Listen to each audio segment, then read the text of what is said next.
Eh, that's all I gotta say about SmackDown. Nothing more, nothing less. Alright, I'll do a full review. SmackDown Live was last Friday night. I didn't find the show to be all that great, not all that bad though. It was half and half. It started off great. Miz TV with John Morrison. Kind of did a little bit of build up to another heel turn for the Miz, although going back from face to heel again is starting to get a little bit annoying because Miz as a heel is much better than Miz as a face. He did introduce John Morrison back, but John Morrison then criticized the people. But my honest opinion is the New Day have more to blame for this. For really just saying the Miz's apology was a bunch of malarkey, although the Miz has been going on a face turn since, nearly a year. It feels like the New Day is putting themselves more into like a weird, complicated situation than John Morrison and the Miz are. But it's good to see those two back. Miz and Kofi Kingston had another match together again.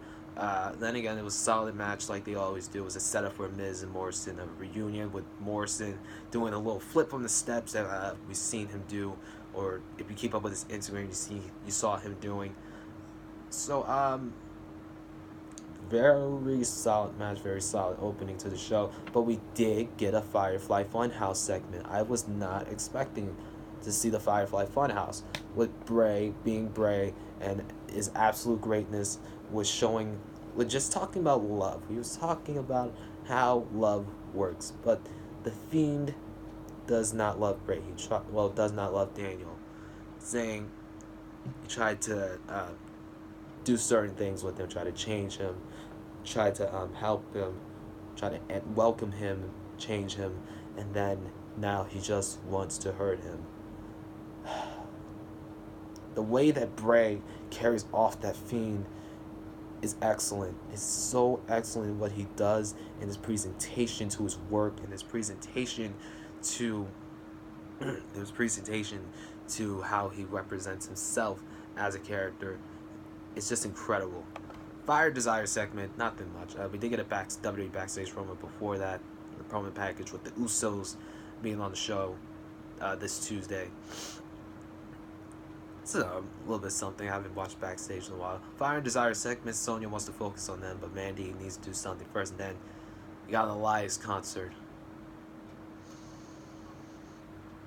Walk with him. Walk with him and enjoy the music. Love the music. Just take it in. Take it in. Love it. Feel it. Walk with it. Because that's Elias, the master of music. He's just talking about the Royal Rumble. A heavy machinery segment backstage with Otis still being a little bit heartbroken over Mandy, while Dolph Ziggler stepping on his cake that Mandy was given. But Mandy did make an apology cake for him. Just a little bit. Okay. Alexa versus Mandy. Fine match. Overall thoughts were just pretty much, yeah, simple match. Nothing more, nothing less. Mandy did win with a roll up via Otis distraction because he had a little bit of that cake. Yeah, just that. Lacey Evans came out for a match against Sasha Banks, which was promoted during the show. Well, Sasha wasn't there. Bayley was backstage on the promo saying Sasha had other obligations to fulfill. She was in Los Angeles, then in Evansville, Illinois, which is where SmackDown was during their live taping at. So, yeah, Sasha had other commitments to do. Lacey went backstage, she couldn't take it anymore. And then fight broke out, and then, when she was about to hit the woman's right, referee came to break it up. Where was the referee in the beginning of the goddamn? Alright, fine. Recap of last week with the and Brian. Brian had a little bit of interview, said he remembers 6 years ago, and he said he changed for the better. Says the Fiend is scared because he knows he can be beaten. So, I thought this promo was actually pretty fine. Then Ramblin' Rabbit came up. Ramblin' Rabbit is just one of those characters. He's just one of those characters, honestly. He's one of those characters that just happens to be there. So, just came, he almost said the secret to beating the Fiend, but Bray then covered his mouth and then killed him. Again, just Ramblin' Rabbit dead low. Braun Strowman versus Shinsuke Nakamura. Thought it was a decent match. Pretty match really. Wasn't good, wasn't bad. But Braun is being set up for the next contender for the IC title. I don't really expect. I do expect Braun to be a champion this year in 2020. He wasn't a champion in 2019. He was the winner of the Andre the Giant Memorial Battle Royal, and he was a tag team champion. He should be WWE or Universal Champion. It's gonna happen. Just trust. You gotta have trust and faith. Believe that Braun's going to win. Braun's going to be a heavyweight champion. Just believe in it. I still think that Braun should be Universal or WWE champion right now, but build him up small. Give him the IC title, have him reign with it for a number of months, then have him drop it to somebody, and then put him in the big title picture when it's right. It's been right so many times, but when he gets that good reign with a mid-card championship, it's gonna be something. Sheamus promo saying that small shouldn't be embraced. Small shouldn't be embraced. His size does matter, and that he's happy that Shorty G should not be happy for who he is. Just another big guy versus a little guy rivalry that WWE likes to do. Like I said, that's fine. Glad to see Sheamus back at least, dealing with spinal stenosis, but he's back doing what he does, and that is wrestle at least. Roman Reigns came out, said 2019 was a blessed year, although it ended rough. Corbin made his life hell, but he said that he would make 2020 his year, main event WrestleMania for a fifth time, and do it with his family, the Usos, and winning the Royal Rumble. And then Usos came out to cut their promo, which was always when the Usos come out and cut a promo, it's always fantastic to listen to, saying when the dog food was poured on Roman and in the sidelines for those last 5 months, they disrespected them and they disrespected the family, and they said it was gonna he was gonna go and lock down SmackDown like they did in the very beginning.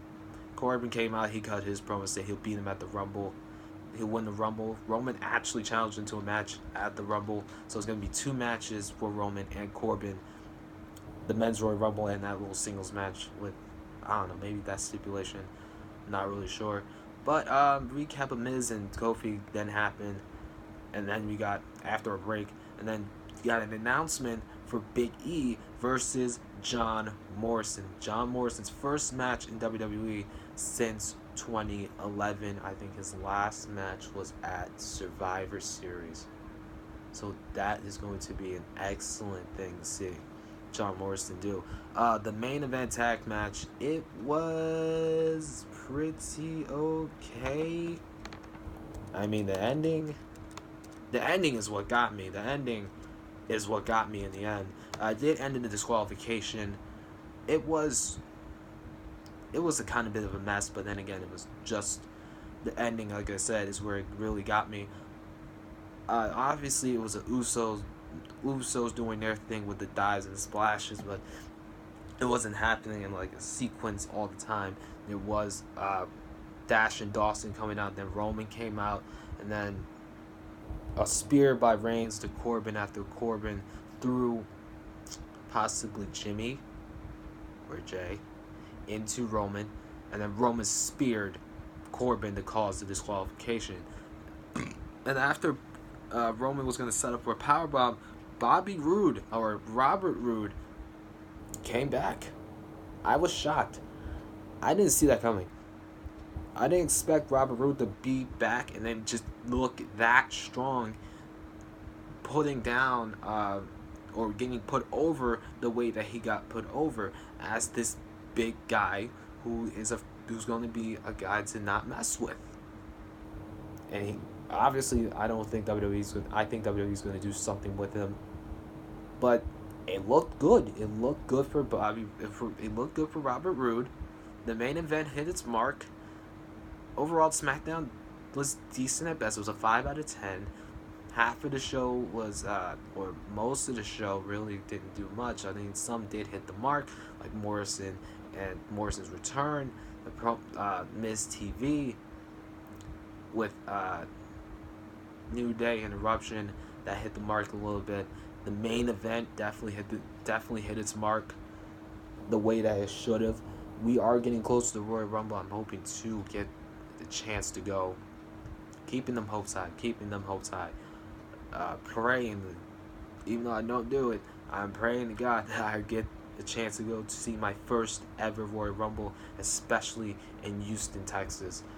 Possibly one of my favorite cities in all of the U.S. that is not Philadelphia or New York City or Los Angeles.